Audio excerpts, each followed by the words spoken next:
The Man with Two Left Feet and Other Stories by P.G. Wodehouse.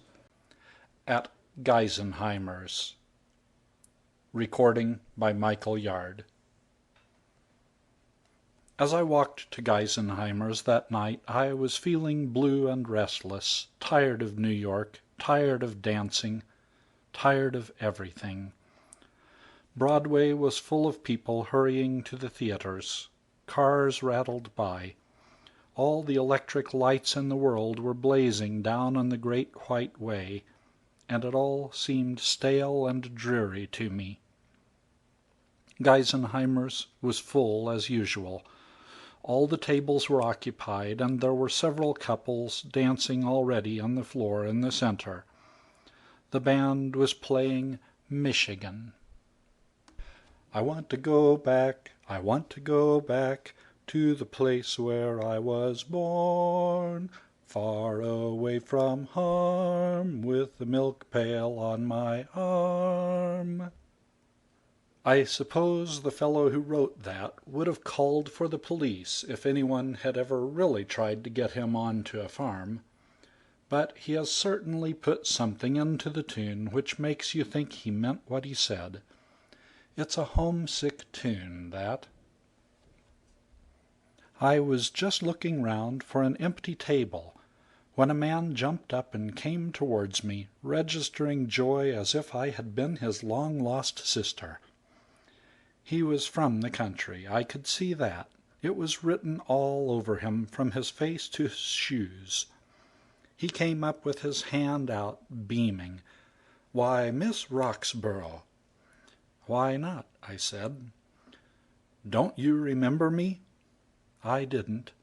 "My name is Ferris." "It's a nice name, but it means nothing in my young life.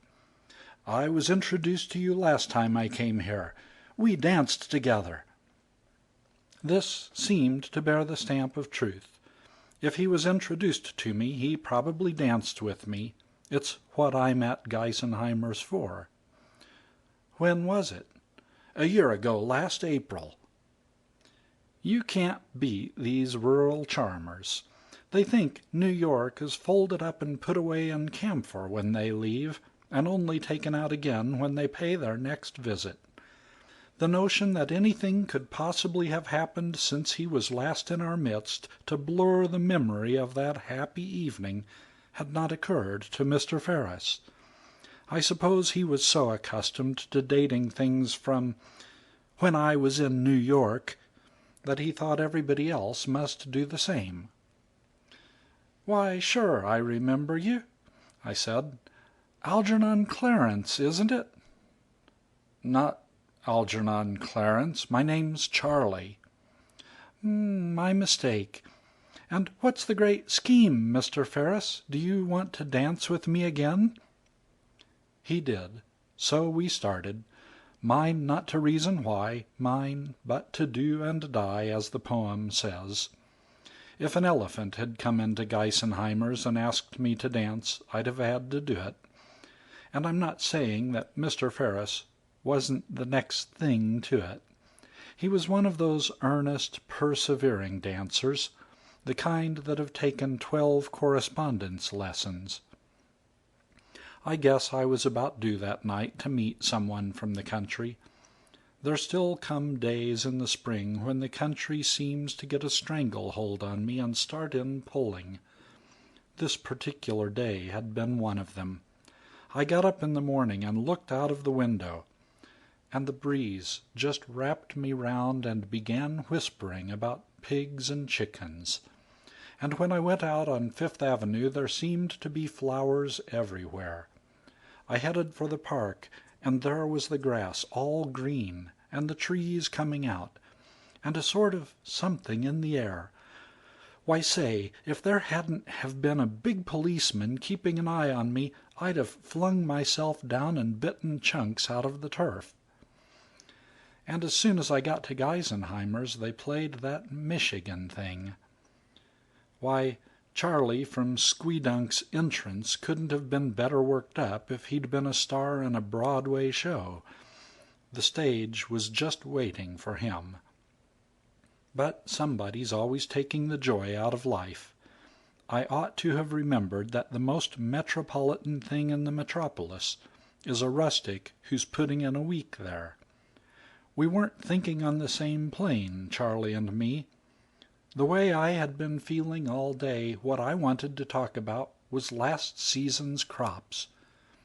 The subject he fancied was this season's chorus girls. Our souls didn't touch by 1.5 miles. "This is the life," he said. There's always a point when that sort of man says that. "I suppose you come here quite a lot?" he said. "Pretty often." I didn't tell him that I came here every night, and that I came because I was paid for it. If you're a professional dancer at Geisenheimers, you aren't supposed to advertise the fact. The management thinks that if you did, it might send the public away thinking too hard when they saw you win the great contest for the lovely silver cup which they offer later in the evening. Say, that lovely cup's a joke. I win it on Mondays, Wednesdays, and Fridays, and Mabel Francis wins it on Tuesdays, Thursdays, and Saturdays. It's all perfectly fair and square, of course. It's purely a matter of merit who wins the Loverly Cup. Anybody could win it, only somehow they don't, and the coincidence of the fact that Mabel and I always do has kind of got on the management's nerves, and they don't like us to tell people we're employed there. They prefer us to blush unseen. "It's a great place," said Mr. Ferris, "and New York's a great place. I'd like to live in New York." "The loss is ours. Why don't you?" "Some city. But Dad's dead now, and I've got the drugstore, you know." He spoke as if I ought to remember reading about it in the papers. "And I'm making good with it, what's more. I've got push and ideas. Say, I got married since I saw you last." "You did you?" I said. "Then what are you doing, may I ask you, dancing on Broadway like a gay bachelor? I suppose you have left your wife at Hicks Corners singing 'Where is my wandering boy tonight'?" "Not Hicks Corners. Ashley, Maine. That's where I live. My wife comes from Rodney. Oh, pardon me. I'm afraid I stepped on your foot." "My fault," I said. "I lost step. Well, I wonder you aren't ashamed even to think of your wife, when you've left her all alone out there while you come whooping it up in New York. Haven't you got any conscience?" "But I haven't left her. She's here." "In New York?" "In this restaurant. That's her up there." I looked up at the balcony. There was a face hanging over the red plush rail. It looked to me as if it had some hidden sorrow. I'd noticed it before when we were dancing around, and I had wondered what the trouble was. Now I began to see. "Why aren't you dancing with her and giving her a good time then?" I said. "Oh, she's having a good time." "She doesn't look it. She looks as if she would like to be down here treading the measure." "She doesn't dance much." "Don't you have dances at Ashley?" "It's different at home. She dances well enough for Ashley. But, well, this isn't Ashley." "I see. But you're not like that." He gave a kind of a smirk. "Oh, I've been in New York before." I could have bitten him, the sawn-off little rube. It made me mad. He was ashamed to dance in public with his wife. Didn't think her good enough for him. So he had dumped her in a chair, given her a lemonade, and told her to be good, and then gone off to have a good time. They could have had me arrested for what I was thinking just then. The band began to play something else. "This is the life," said Mr. Ferris. "Let's do it again." "Let somebody else do it," I said. "I'm tired. I'll introduce you to some friends of mine." So I took him off and whisked him on to some girls I knew at one of the tables. "Shake hands with my friend Mr. Ferris," I said. "He wants to show you the latest steps. He does most of them on your feet." I could have betted on Charlie, the debonair pride of Ashley. Guess what he said? He said, "This is the life." And I left him and went up to the balcony. She was leaning with her elbows on the red plush, looking down on the dancing floor. They had just started another tune, and hubby was moving around with one of the girls I'd introduced him to. She didn't have to prove to me that she came from the country. I knew it. She was a little bit of a thing, old-fashioned looking. She was dressed in gray with white muslin collar and cuffs, and her hair done simple. She had a black hat. I kind of hovered for a while. It isn't the best thing I do, being shy. As a general thing, I'm more or less there with the nerve. But somehow I sort of hesitated to charge in. Then I braced up and made for the vacant chair. "I'll sit here if you don't mind," I said. She turned in a startled way. I could see she was wondering who I was and what right I had there, but wasn't certain whether it might not be city etiquette for strangers to come up and dump themselves down and start chatting. "I've just been dancing with your husband," I said, to ease things along. "I saw you." She fixed me with a pair of big brown eyes. I took one look at them, and then I had to tell myself that it might be pleasant and a relief to my feelings to take something solid and heavy and drop it over the rail onto hubby. But the management wouldn't like it. That was how I felt about him just then. The poor kid was doing everything with those eyes except crying. She looked like a dog that's been kicked. She looked away and fiddled with the string of the electric lights.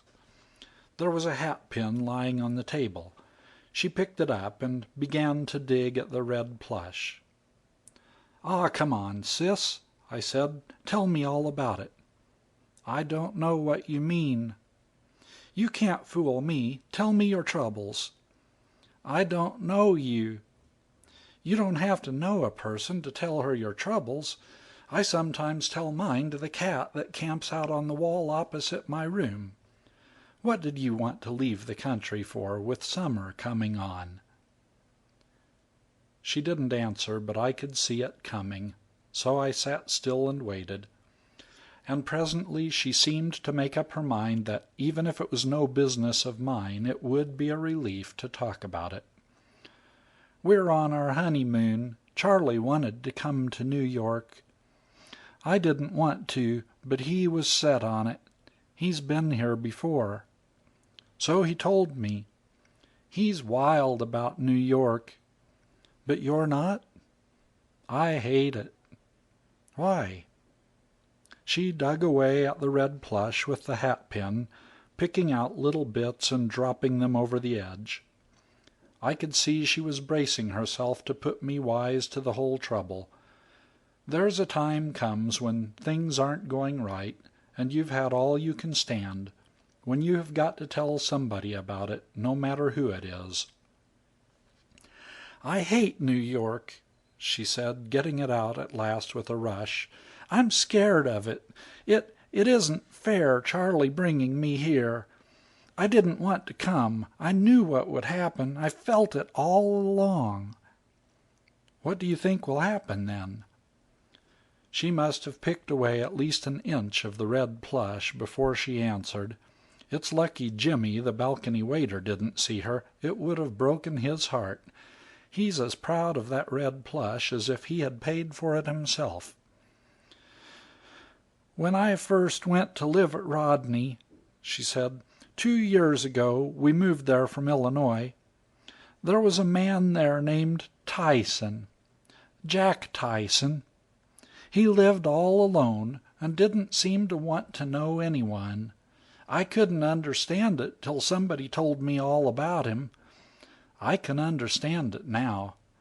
Jack Tyson married a Rodney girl, and they come to New York for their honeymoon just like us. And when they got there, I guess she got to comparing him with the fellows she saw, and comparing the city with Rodney. And when she got home, she just couldn't settle down. Well, after they had been back in Rodney for a little while, she ran away. Back to the city, I guess. I suppose he got a divorce. No, he didn't. He still thinks she may come back to him. He still thinks she will come back, I said, after she has been away 3 years? Yes, he keeps her things just the same as she left them when she went away. Everything just the same. But isn't he angry with her for what she did? If I was a man and a girl treated me that way, I'd be apt to murder her if she tried to show up again. He wouldn't, nor would I, if anything like that happened to me. I'd wait and go on hoping all the time, and I'd go down to the station to meet the train every afternoon, just like Jack Tyson. Something splashed on the tablecloth. It made me jump. For goodness sake, I said, what's your trouble? Brace up. I know it's a sad story, but it's not your funeral. It is. It is. The same thing's going to happen to me. Take a hold on yourself. Don't cry like that. I can't help it. Oh, I knew it would happen. It's happening right now. Look at him. I glanced over the rail, and I saw what she meant. There was her Charlie dancing about all over the floor as if he had just discovered that he hadn't lived till then. I saw him say something to the girl he was dancing with. I wasn't near enough to hear it, but I bet it was, "This is the life." If I had been his wife in the same position as this kid, I guess I'd have felt as bad as she did, for if ever a man exhibited all the symptoms of incurable New Yorkitis, it was this Charlie Ferris. "I'm not like these New York girls," she choked. "I can't be smart. I don't want to be. I just want to live at home and be happy. I knew it would happen if we came to the city. He doesn't think me good enough for him. He looks down on me. Pull yourself together. And I do love him so." Goodness knows what I should have said if I could have thought of anything to say. But just then the music stopped, and somebody on the floor below began to speak. "Ladies and gentlemen," he said, "there will now take place our great number contest. This genuine sporting contest." It was Izzy Behrman making his nightly speech, introducing the Loverly Cup, and it meant that for me duty called. From where I sat I could see Izzy looking about the room, and I knew he was looking for me. It's the management's nightmare that one of these evenings Mabel or I won't show up, and somebody else will get away with the Loverly Cup. "Sorry, I've got to go," I said. "I have to be in this." And then, suddenly, I had the great idea. It came to me like a flash. I looked at her, crying there, and I looked over the rail at Charlie, the boy wonder, and I knew that this was where I got a stranglehold on my place in the Hall of Fame along with the great thinkers of the age. "Come on," I said. "Come along. Stop crying and powder your nose and get a move on. You're going to dance this." "But Charlie doesn't want to dance with me." "It may have escaped your notice," I said, "but your Charlie is not the only man in New York, or even in this restaurant. I'm going to dance with Charlie myself, and I'll introduce you to someone who can go through the movements. Listen. The lady of each couple," this was Izzy getting it off his diaphragm, "will receive a ticket containing a number. The dance will then proceed, and the numbers will be eliminated one by one, those called out by the judge kindly returning to their seats as their number is called. The number finally remaining is the winning number. The contest is a genuine sporting contest, decided purely by the skill of the holders of the various numbers." Izzy stopped blushing at the age of 6. "Will ladies now kindly step forward and receive their numbers? The winner, the holder of the number left on the floor when the other numbers have been eliminated." I could see Izzy getting more and more uneasy, wondering where on the earth I'd got to. "Will receive this lovely silver cup, presented by the management. Ladies will now kindly step forward and receive their numbers." I turned to Mrs. Charley. "There," I said, "don't you want to win a lovely silver cup?" "But I couldn't." "You never know your luck." "But it isn't luck. Didn't you hear 'em say it's a contest decided purely by skill?" "Well, try your skill, then." I felt as if I could have shaken her. "For goodness sake," I said, "show a little grit. Aren't you going to stir a finger to keep your Charlie? Suppose you win. Think what that will mean. He will look up to you for the rest of your life. When he starts talking about New York, all you'll have to say is, 'New York? Ah, yes, that was the town I won that lovely silver cup in, was it not?' And he'll drop as if you had hit him behind the ear with a sandbag. Pull yourself together and try." I saw those brown eyes of hers flash, and she said, "I'll try." "Good for you," I said. "Now you get those tears dried and fix yourself up, and I'll go down and get the tickets." Izzy was mighty relieved when I bore down on him. "Gee," he said, "I thought you had run away or was sick or something. Here's your ticket." "I want 2, Izzy. One's for a friend of mine. And I say, Izzy, I'd take it as a personal favor if you would let her stop on the floor as one of the last 2 couples. There's a reason. She's a kid from the country, and she wants to make a hit." "Sure, that'll be all right.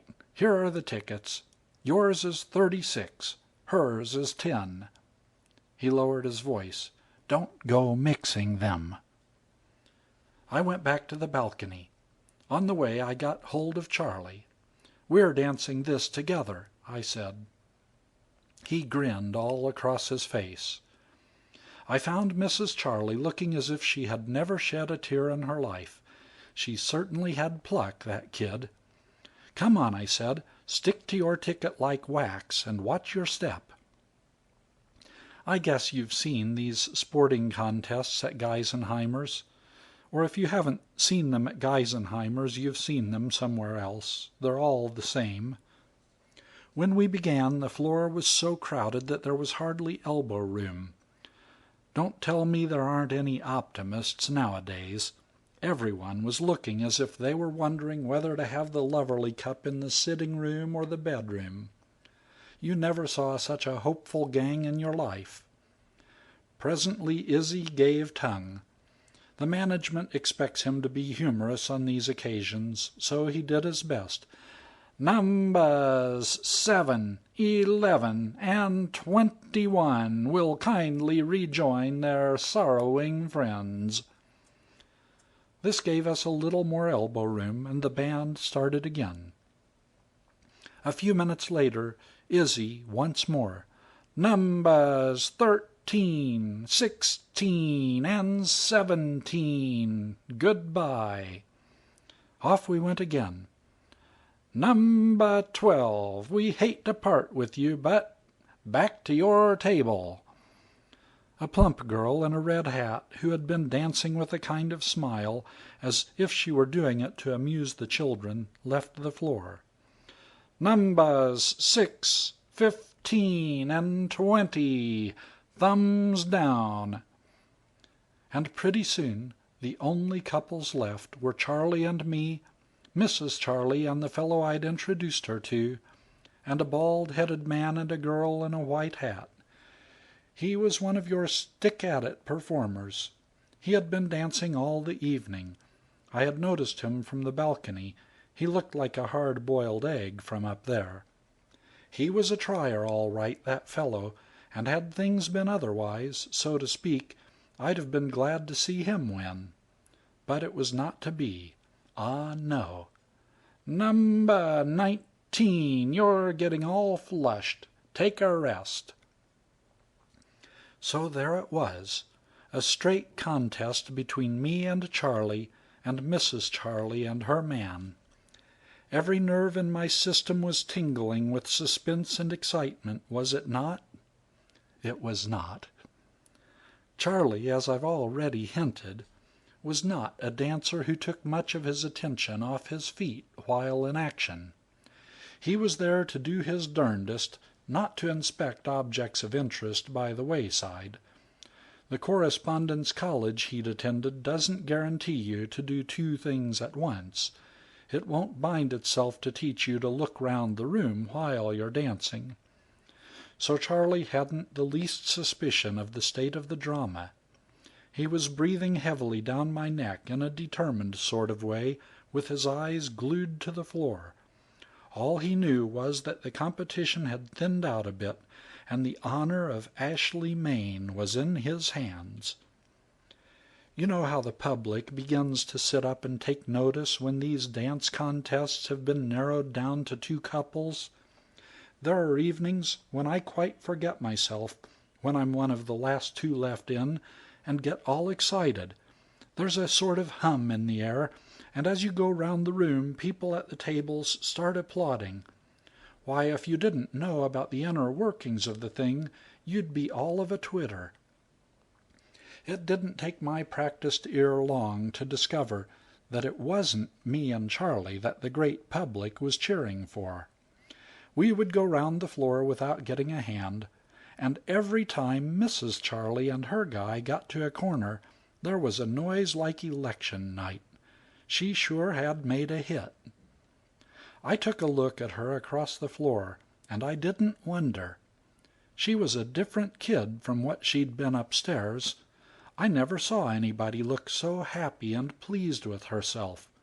Her eyes were like lamps, and her cheeks all pink, and she was going at it like a champion. I knew what had made a hit with the people. It was the look of her. She made you think of fresh milk and new-laid eggs and birds singing. To see her was like getting away to the country in August. It's funny about people who live in the city. They chuck out their chests and talk about little old New York being good enough for them, and there's a street in heaven they call Broadway, and all the rest of it. But it seems to me that what they really live for is that 3 weeks in the summer when they get away into the country. I knew exactly why they were cheering so hard for Mrs. Charlie.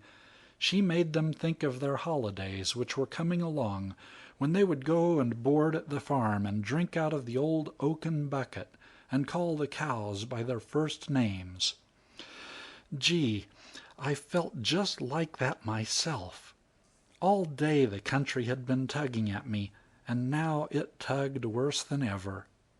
I could have smelled the new mown hay, if it wasn't that when you're in Geisenheimers you have to smell Geisenheimers, because it leaves no chance for competition. "Keep working," I said to Charlie. "It looks to me as if we are going back in the betting." "Uh-huh," he says, too busy to blink. "Do some of those fancy steps of yours. We need them in our business." And the way that boy worked, it was astonishing. Out of the corner of my eye I could see Izzy Behrman, and he wasn't looking happy. He was nerving himself for one of those quick referee's decisions, the sort you make and then duck under the ropes and run 5 miles to avoid the incensed populace. It was this kind of thing happening every now and then that prevented his job being perfect. Mabel Francis told me that one night, when Izzy declared her the winner of the great sporting contest, it was such raw work that she thought there'd have been a riot. It looked pretty much as if he was afraid the same thing was going to happen now. There wasn't a doubt which of us 2 couples was the one that the customers wanted to see win that loverly silver cup. It was a walkover for Mrs. Charlie, and Charlie and I were simply among those present. But Izzy had his duty to do, and drew a salary for doing it, so he moistened his lips, looked round to see that his strategic railways weren't blocked, swallowed twice, and said in a husky voice, "Number 10, please retire." I stopped at once. "Come along," said I to Charlie. "That's our exit cue." And we walked off the floor amidst applause. "Well," says Charlie, taking out his handkerchief and attending to his brow, which was like the village blacksmith's, "we didn't do so bad, did we? We didn't do so bad, I guess. We—" And he looked up at the balcony, expecting to see the dear little wife, draped over the rail, worshipping him, when just as his eye is moving up, it gets caught by the sight of her, a whole heap lower down than he had expected. On the floor, in fact. She wasn't doing much in the worshipping line just at that moment. She was too busy. It was a regular triumphal progress for the kid. She and her partner were doing 1 or 2 rounds now for exhibition purposes, like the winning couple always do at Geisenheimers, and the room was fairly rising at them. You'd have thought from the way they were clapping that they had been betting all their spare cash on her. Charlie gets her well focused, then he lets his jaw drop till he pretty near bumped it against the floor. But, he begins. "I know," I said. "It begins to look as if she could dance well enough for the city after all. It begins to look as if she had sort of put one over on somebody, don't it? It begins to look as if it were a pity you didn't think of dancing with her yourself. I... You come along and have a nice cold drink," I said, "and you'll soon pick up." He tottered after me to a table, looking as if he had been hit by a streetcar. He had got his. I was so busy looking after Charlie, flapping the towel and working on him with the oxygen, that, if you'll believe me, it wasn't for quite a time that I thought of glancing around to see how the thing had struck Izzy Behrman. If you can imagine a fond father whose only son has hit him with a brick, jumped on his stomach, and then gone off with all his money, you have a pretty good notion of how poor old Izzy looked. He was staring at me across the room and talking to himself and jerking his hands about. Whether he thought he was talking to me or whether he was rehearsing the scene where he broke it to the boss that a mere stranger had got away with his loverly silver cup, I don't know. Whichever it was, he was being mighty eloquent. I gave him a nod, as much as to say that it would all come out right in the future, and then I turned to Charlie again. He was beginning to pick up. "She won the cup," he said in a dazed voice, looking at me as if I could do something about it. "You bet she did. But, well, what do you know about that?"